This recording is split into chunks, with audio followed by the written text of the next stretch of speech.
feel like you're supposed to bounce back after illness, loss, or burnout, but instead you're just trying to stay afloat? Our guest today helps women do more than just return to work. She helps them rebuild confidence, reconnect with purpose, and truly flourish after life's hardest chapters. Today, I'm joined by Cheryl Parker, the incredible founder and CEO of Adaptability. She's on a mission to help women transition back to work and life after illness, injury, or personal loss. Cheryl brings her own lived experience, grief recovery training, and emotional intelligence framework to empower women to heal, adapt, and step into the next chapter with purpose and confidence. Cheryl. Hi. Welcome. Thank you for coming today. Thank you for having me. You're it's welcome. Great to be here. Thank you. I wanted you to come today because, well, one, we know each other for about 10 years. Yeah.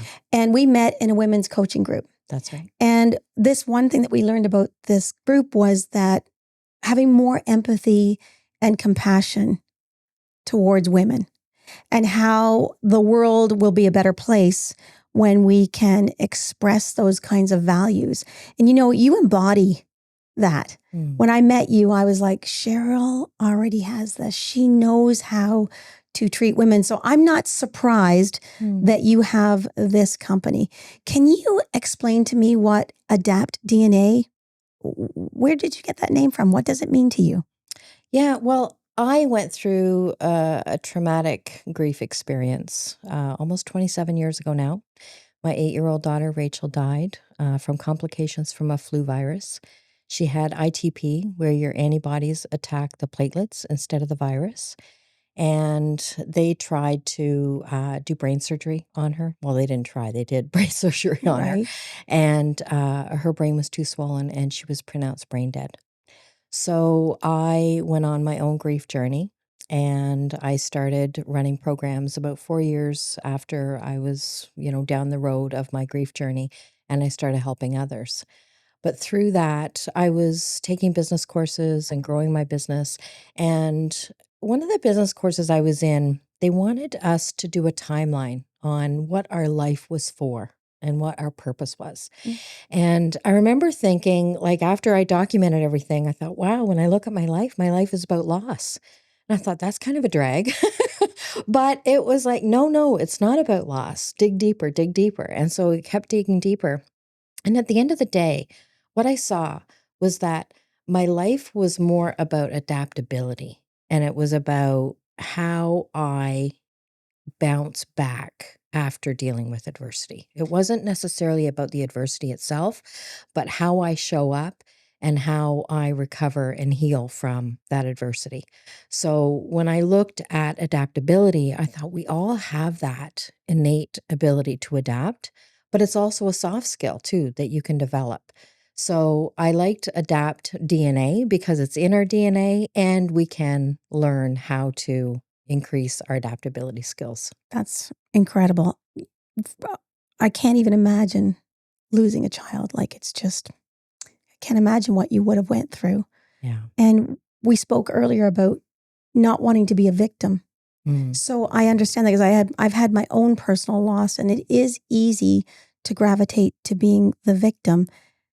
How did you mentioned to me earlier that you were a spokesperson for the organ donation and that you would go on these grief journeys and speak to people, and you had a lineup of people waiting to talk to you. And, sometimes we think, how can I be important? How can I impact the world? Yeah. That impacted you. Oh, so in such a big way. Like, I was telling a tragic story, but I realized that, you can tell a tragic story and inspire people. And that to me was so powerful. I just got goosebumps when I said that. I did too. Yeah. And so, yeah, like you said, like when we were talking earlier, and I said that people would line up and share their stories with me.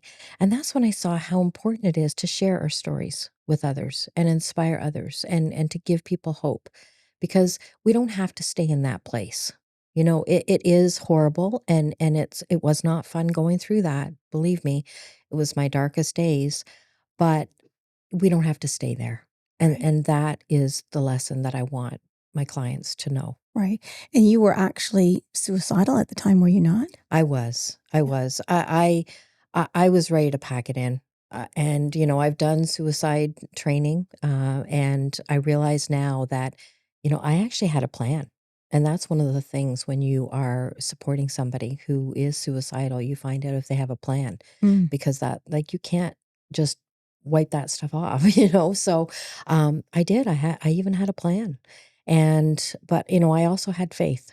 And, I was on my knees with God, and it was like, if I'm sticking around, then my life has to be bigger than paying the mortgage and raising my son, or Right. else I'm out. So And you needed a purpose. oh, yeah. Yeah. And so Adapt DNA gave you a purpose. Yeah. And you've inspired, I don't know, hundreds, thousands of people Yeah. along with your story Yeah. and what you've been through.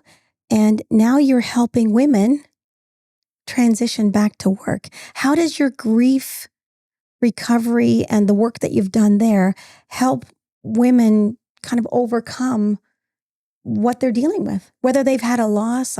I've had friends who've had breast cancer, trying to raise families and dealing with that. It's just such a big loss. It's so much pain. Yeah.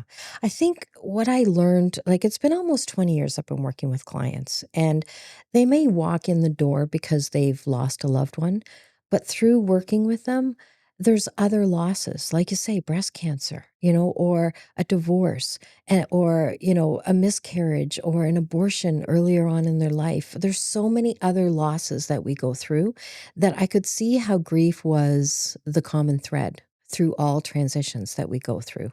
So that's when I thought, no, it's bigger than just the loss of a loved one. It is so many losses that we deal with throughout our life, and then we transition.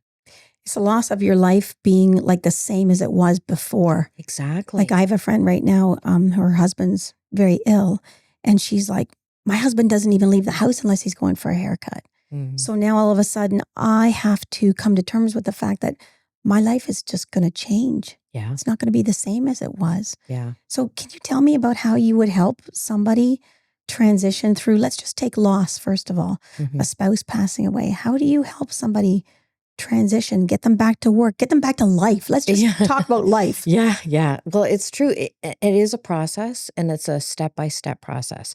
So my signature program is My Good Grief, and it's an 8-week program that I walk my clients through. And it really gives you an in-depth view of who you are in the face of grief. So we explore how society treats grief, how you treat grief, your old conversations. When we're young, they actually map out all the losses over their lifetime and look at your life from a viewpoint of loss, which is a pretty profound way to look at your life. Mm-hmm. And usually it's a pet or it's a grandparent, is your first loss. And we learn those conversations, right? It's like, if you're going to cry, go to your room, Yeah. So we learn isolation. Right. And we learn how not to talk to people about grief. Yeah. Like how we keep it all to ourselves. Or we don't want people to feel bad. Yeah, Let's yeah, not talk about grief. Yeah. Let's not ask them how they're doing now that their husband's Yeah. gone. Yeah. Don't say anything. No, Don't say anything. don't rock Yeah. the boat. Yeah. Yeah. Don't rock the boat was the big one we heard when we were Yeah. kids. Yeah. So all of those inherited conversations that we have. And then, we look at the coping strategies, because thank goodness we have coping strategies, but they can only carry us so far. And sometimes that's when they walk in the door with me. It's like the coping strategies are no longer working. So we have a look at that. And, it's an 8-week process that unfolds from week to week. And it's an interactive workbook. So everybody's doing their own internal introspective work. And then we come together and we talk about it, and we just see where the conversation goes, because no two people grieve the same. No. So, in 20 years, I've never seen anybody do the program the same way, and that is what keeps me interested and just fascinates me about grief. Like, it really does. Well, we talked earlier about how many transitions we've both been through in our life. Mm-hmm. Whether it's like loss, you had an accident, which really changed even how you went to work, or whether you could work full time. Yeah. Do you want to share a little bit about that? Yeah, I had a concussion in 2017. So I just slipped on my friend's driveway, hit the back of my head. My feet went out from under me, slipping on ice, and I blacked out. And so they told me that I had a mild concussion and sent me home from the hospital with some papers on when I can get back on the ice to play hockey. That would be the obvious. Why were you playing on the ice? Because I look like a hockey player. But that's how they were educated at the time. Thank goodness I had a great doctor and I was off work for 6 months and then I returned to work. But after a year, the neurologist told me it's as good as it's going to get. You're going to have to deal with the light sensitivity, the movement sensitivity, the noise sensitivities, and you're on your own. And so I go back to work, you push through, you muscle through. And then a year and a half later, I had completely depleted my vision capacity, which is not just your sight, but it's your comprehension of what you see, how your brain processes what you see. It's 70% of your brain function. And I had depleted it. And I was off work for a year and a half after that, and then had to work my way back to work. It was like a full-time job recovering from that concussion. I still have limitations to this day. I remember. Yeah. Remember you had headaches. Yeah. You couldn't look at the computer screen. Yeah. You went through a lot. Yeah, I did. Yeah. So you've had your grief process. You've had your accident recovery. That must really help you in helping women get back to work after they've experienced a loss. Like how did you transition from that accident? Or have you? Or are you still doing it? I have transitioned. But you know what was so important was advocating for myself.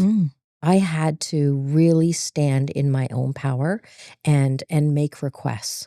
And I learned from going through the grief with Rachel that it takes a village. And at the time, I was fiercely independent. It was very hard for me to accept help. But I learned that lesson over the years, that it takes community, it takes support, and it takes, vulnerability and allowing yourself to be helped. So I worked away at getting an accommodation in place, and I saw an osteopath, I saw a craniosacral practitioner, physiotherapist, an athletic girl that worked. She had specialized in concussions, so I worked with her. Like, it took a village. To help you get back on your feet. Yeah. Let's talk about independence. It's very easy for us as women to ask like chiropractors or doctors or for support. But what about your friend group? You must have had to reach out and get support from friends. Yeah, I mean, when I was off, COVID hit. Oh, and so okay, that was the wrong question. I remember being at home in the basement with my salt lamps, and then the whole world shut down. So I thought, oh, good, I'm not missing out on anything.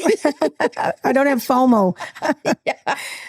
So, it was a full-time job. I was doing exercises all day long to learn that where that line was between spending 3 days in bed with a migraine and yet pushing myself to do, a little bit more each day.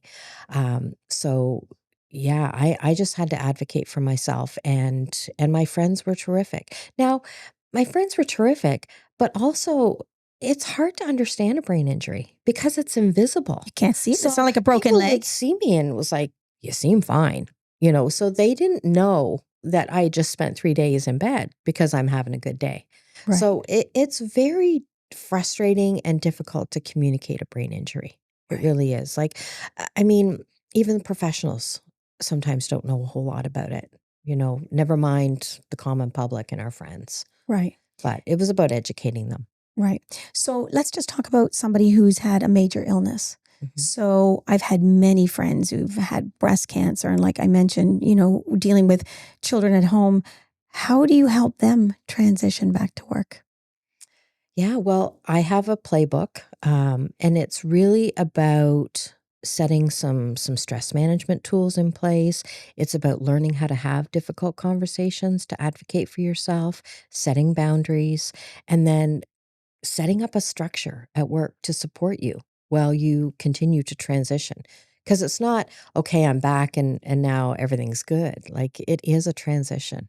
And it is a process. So I have a little playbook just to get people started at, what tools they need in their toolbox before they go back to work. Right. Now, I've heard you say the word advocate a couple of times. tell me how, are you talking about them advocating at home with their spouse or advocating at work for what they need? Well, I suppose it can be both. I was particularly speaking about work because I really had to advocate for myself because at the time, when I first went back, I couldn't handle being in front of the screen for 8 hours. Like, and then they were talking about putting me back on disability because it's Right. like if you can't work 8 hours a day, then you're disabled. And I had worked so hard to get back to work. And my boss suggested, well, what if you took Wednesdays off and then you could break up your week? And then it's just 2 days in front of the computer, then you step away and then come back too. And I thought, That's a great idea. that sounds manageable. So I have been doing that for years. And he's been so supportive, which I'm so grateful for. Right. Because you work at a big company. Yeah. Right? Yes. Yeah. And they're allowing you to do that, which is Yeah. pretty awesome. Yeah. So there's always a way. I think there is. And it's not easy. Mm-hmm. Like now they've been mandated back to the office. Right. And I knew that I couldn't handle that. So I had to, go to my specialist, get new tests done, get everything recorded. And then I submitted an accommodation and it got declined by the insurance company. And so what'd you do next? Well, You didn't stop there. I know that. I didn't. Well, I talked to a lawyer. It's like, what are my rights around this? They said, well, you have human rights. And so they said that I could appeal. So then I went to a different specialist and I got paperwork drawn up and tests done.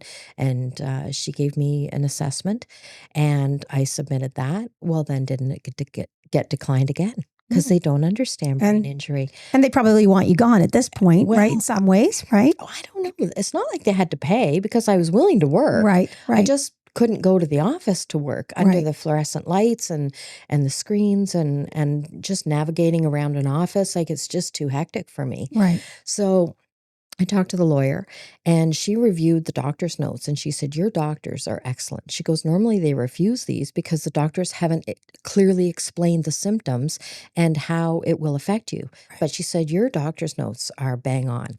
And so then they told me that, well, it's up to your business line manager and they're going to have to make accommodation if they will. And I thought, wow, like my manager's been supportive all along. Right. So I had a conversation with him and he gave me an exemption so I don't have to go to the office 3 days a week. Right. So I can continue to work. Well, you want to work. I want to work. Yes. Right. Yeah. I was on your Instagram and I read a quote that said, be the woman you needed when you were a little girl. Tell me about that. Oh, boy. Well, I mean, I've had a lot of adversity in my life. And when I think about a little girl, she needs an advocate, So I think it's just about being the advocate that you would be for your younger self. Right. Because you have a great mom and your mom's still alive. Yes. You have a great relationship with your mom. But what you're saying here is that little girl needs someone to take care of her when she's having a hard time. Absolutely. And no different as women because we are so independent and we want to do everything ourselves. But what you're saying is that there's a way to get support when you're on overwhelm. Yeah. And why not seek support? Yeah. So what about people's mindset? Like, how do you help people get unstuck? Sometimes we want to stay in our stories. Yes. Right? Yes. So I was very much the victim when I was younger. My brother-in-law was murdered and I was only 23 years old. And it was one of the hardest times of my life. And I realized within a few years that I was stuck and I was focused on, and I didn't want to be a victim.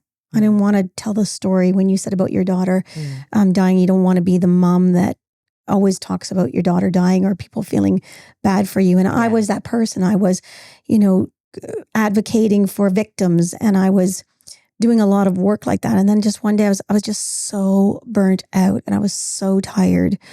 And for me, I just decided that I didn't want to be that victim. So what would you suggest for someone like me at that time that I was stuck? What do you suggest that they do to get unstuck? Yeah. again, I hate saying this all the time. It's a process and it's a practice Right. because you didn't just all of a sudden become somebody stuck. Like it gets ingrained and it takes time for that to, become your story. And then it's like a little baby. You want to hang on to it, Yeah. right? And you want to be right about it. So it's just about untangling that story and changing the mindset, maybe changing the context, changing some of the verbiage that you use. And I do that with my clients. I mean, we look at what is it costing you, and what are you getting out of this story? Like there's a payoff for We it, always get a right? payoff. Yeah. Yeah. So sometimes it's just bringing that attention to what the payoff is, and then you kind of almost tell one on yourself, and then what is it costing you? And that's usually when you move from your head to your heart, Right. and then we can work from there. Well, I wish I had had you way back when, because I know that would have made a big difference, because I kind of fumbled my way through it Mm-hmm. and didn't do it gracefully all the time. And so I can see how having an actual process would help. But, it's not just a story about being a victim. We create all kinds of stories. Every day, right? All day long. Yeah. And it could be how you spoke to me or what you said to me, or when we're growing up and our stories around our families and how our mother was and how our father was. And, realizing that our parents did the very best that they could with what they had or what they knew. Yeah. It's really important to know that. So do you help people untangle their stories? Like getting that, because if you tell someone, oh, that's a story, that could be very negative for them to hear it that way. I never tell them it's a story. We know, Yeah. but We know. no, I don't know. I would never say that to people. It's just about framing it. It's about asking questions and people having the space to be introspective. And I just hold that space while they do their own inquiry, because there's usually a goal that they want to get to. Right. So they don't come to me because they want to stay stuck in their story. They come to me because they want something to change. Right. So that's my job, is just to ask questions and kind of poke around at that story. And they come to their own realization. I don't give advice. I don't tell people what they should or shouldn't do. Right. I saw also on your Instagram, you have something called the Big Six. Can you just tell us a little bit about that? Sure. Yeah. So again, transitions. When I was looking at transitions, I thought, women go through all kinds of transitions. So, you enter the workplace and you deal with equality issues, right? And then birth, like, whether you're going to have kids, whether you're not going to have kids, whether you have to go through IVF, like, all that transition into motherhood or not motherhood. And then unity. So unity is like, am I going to get married? Am I going to be single? Is it blended families? Like anything around unity. And then there's menopause. Right? Menopause. Yeah, like that's a big transition. And balance, like dealing with work-life balance. That's another transition that we go through. And then, of course, death. So there's like 6 big transitions that we all like track through life. And so I put a workbook together so that people could be introspective and see like where they're at with their transitions. I mean, my mom is 87 now and she just moved into a retirement home. So that's been a whole other transition, so we're transitioning all the time. Right. Well, let's just talk a little bit about menopause, because it's really difficult to have been this strong, smart, lady my whole life. And then all of a sudden I feel like I'm, a bit dumbed down, like a little bit foggy, not being able to get my words out the way I want to. So I can see them. I know what I want to say. And sometimes they just don't come out the way I want to. And I know that menopause is in my way. How the heck do you transition through that? Gracefully. Oh, damn. You give yourself grace and you reframe it and you like give yourself compassion. Give yourself, you are such a compassionate person and you give it out. So sometimes it's about pointing it back to ourselves. Right. I saw that too. You said like, be kind because you are kind. Yeah. right? Yeah. And I am a kind and compassionate person, Totally. right? So I didn't always see myself that way, because part of the reason we were both in that group a long time ago is I think that I was a fairly, more masculine person than I was feminine. Mm. And part about being the compassionate soul that I am is just taking the time and being present for people and just having, better, it just, your whole life gets better Yes. when you can be present and Yes. be curious and Yes. really want to know about what's going on in somebody else's world. Yes. Right. Yeah. So it's so fast paced and, moving through life just too fast, Mm-hmm. slowing down. Yeah. Actually, it's much better that way. Yes, it Yeah. is. Yeah. Cheryl, is there anything that I haven't asked you today that you want me to ask you? Like something that's really burning a hole? Like, I can see your big why. I know why you do what you do. Can you tell the world why you do what you do? Well, I actually feel like, how dare I not? That's tough. That's strong. Well, I just think, like, why would I go through all this and not use it for good? Why not? Yeah. What was your other option? I Being the don't know. victim? Be the victim, watch TV. Yeah. I don't know. Yeah. And how many hundreds and thousands of people have you supported by sharing your story, and the grief that you've gone through and the compassion that you must have had to have for self first? Yes. And you were raising your son. Mm-hmm. I remember I would get up in the morning, get him ready for work, or get him ready for school, walk him to school, come back, go back to bed. Oh. Sleep all day, get up, go pick him up, bring him home, cook him dinner, bath, story, bed. You were just living on routine. Yeah. Right. Yeah. And how many, like, just think about, like, my daughters are in their 30s and, the life that they're living right now, it's just a very routine life. Yeah. And it's easy to get burnt out and overwhelmed when you're going to work, you're cooking dinner, you're getting them off to daycare, it's just one thing after another. And there's just no downtime when you have young kids. Yeah.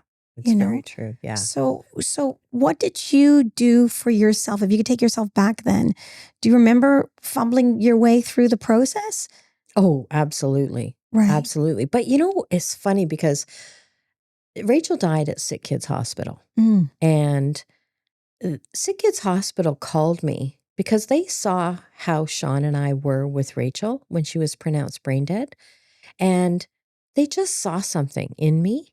And she said, there's somebody who is really struggling with their grief. Would it be okay if we had them call you? Wow. And I remember thinking, my gosh, like, I was in no fit shape to help anybody. I was like engrossed in my own grief. But of course I said, okay, sure. So they would call me and I would talk to them. And I saw that I had this gift to sit with people's pain and it not get on me. Wow. Yeah. That would be really difficult, because how many times do you hear something and the grief just weighs us down? It's not even our grief and we're taking it with us and we're carrying it. Right. Like a backpack. Yeah. Yeah. It's too heavy. Yeah. I could not do the work I do if it was getting on me.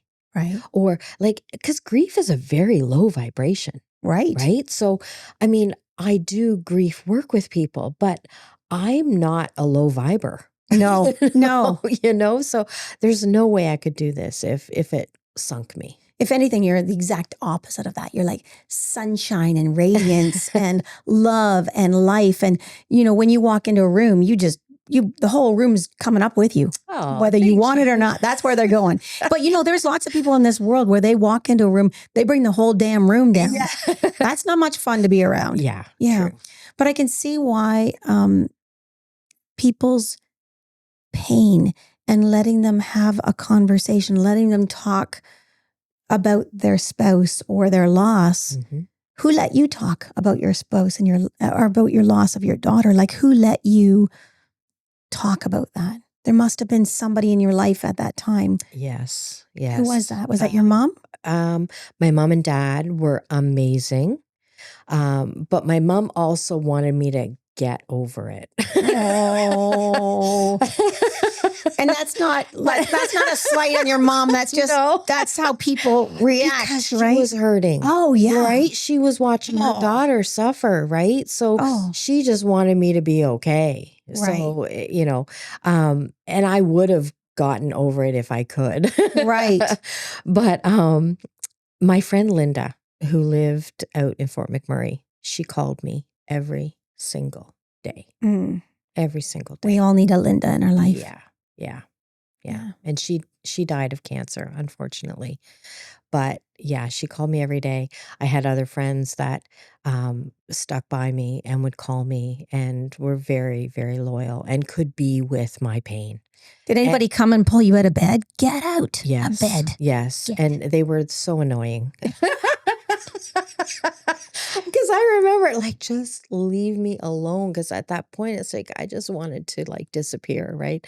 But they wouldn't let me. My annoying friends, they would like haul me out of bed and take me, wherever, out for lunch or out for a coffee or whatever. Yeah. So I was surrounded, and people came in my life that I didn't even know before. Like, God just placed these people like strategically in my life because a lot of people could not be with my pain. I lost a lot of friends. That does not surprise me. It does not surprise me because I've witnessed it. I've witnessed people not wanting to make somebody feel bad. Yeah. I lost a lot of friends after my divorce, and I lost a lot of friends after Rachel. Man, you've had a lot of transitions, girl. And it was good. Yeah. Like, because those people that surrounded me, they're still my people. Yes. 27 years later. Yes. They're still my people. But you've had all of these real life experiences that you can really share and help someone. So let's just do it this way. Someone right now is lying in bed and dealing with their grief and is not able to get up. What do you suggest they do? Get dressed?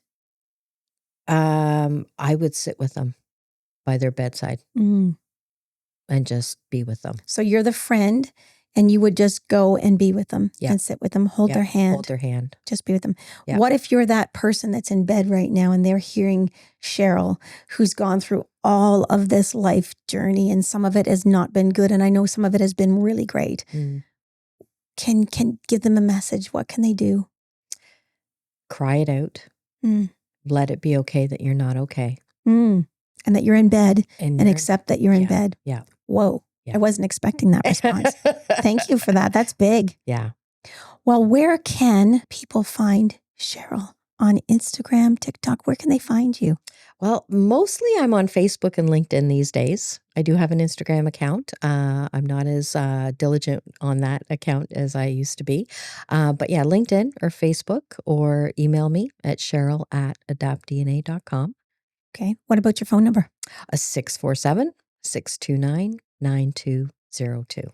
The one interesting thing about this is you could help anyone in the world, right? Because now there's Zoom, there's, your instruction playbooks that you said that you have. There's other things now besides a face-to-face. Yes. So whether you're anywhere in the world, call Cheryl. She's amazing at what she does. Yeah. And you've helped just so many people. And I am so grateful that you said yes to coming in today. Oh, because I know it's going to make a difference for somebody that's either grieving or, transitioning. And I have to tell you, I've never heard of anybody supporting women in transitioning back to work. So I know that this is a much needed space that somebody fills, and it might as well be you, Cheryl, because you're so good at it, right? Might as well. Yeah. Yeah. Okay, Cheryl, before you go, we're going to do rapid fire. Okay. Pressure. I know. Can you do it? Morning mantra or a grounding ritual? Start my day at the gym. Yeah. Okay. Yep. Good. The hardest thing about grief? That it never ends. Yeah. Your go-to resilience booster? Pause, regroup, and then take a step forward. It's kind of like the 24-hour rule. Just yeah. Grounded. One thing you wish every woman knew about herself? That she can rewrite her story. Whoa. Yeah. Yeah. So rewrite the story of your life, rewrite the story of how you were raised. Just rewrite it. Yeah. Wow. That was really powerful. A quote or a motto you live by. Don't wait for the storm to end. Learn how to dance in the rain. Oh, I love that one. that's really good. Yeah. Really nice. Best piece of advice you've ever received. Rest. It's not a reward. It's part of the work for healing. One thing you've learned from caregiving. Oh boy, that it can be overwhelming, but to quiet the overwhelm, I just learned to take one little step, and all those little steps point you to the next step. Right, because there's so many people right now dealing with caregiving for their older parents. Yeah, it's been a lot. Yeah, this year. That's just another transition. Yeah. Did we talk about that one earlier? Yeah. I don't think we did, but that's another transition for sure. It's been a big one this year. What brings you joy instantly? My son, Sean. Your son, Sean. Yeah. And sunflowers. Because even though there's loss, like you can always turn to the light because sunflowers always like follow the sun. Right. And I love that. Oh, that's awesome. Cheryl, thank you for sharing your story and your strength and your mission to help women to heal and return to life with purpose. If you or someone you know is facing a major life transition, whether from injury, illness, or loss, please call my friend Cheryl at Adapt DNA. Cheryl's programs, coaching, and workshops are designed to meet you where you are and help you move with confidence and self-trust. We'll link Cheryl's information in the show notes. And remember, you don't need to go back to who you were before. You're allowed to become someone even stronger. Thanks for listening, and we'll see you in the next episode of At Home with Tracy Mullen.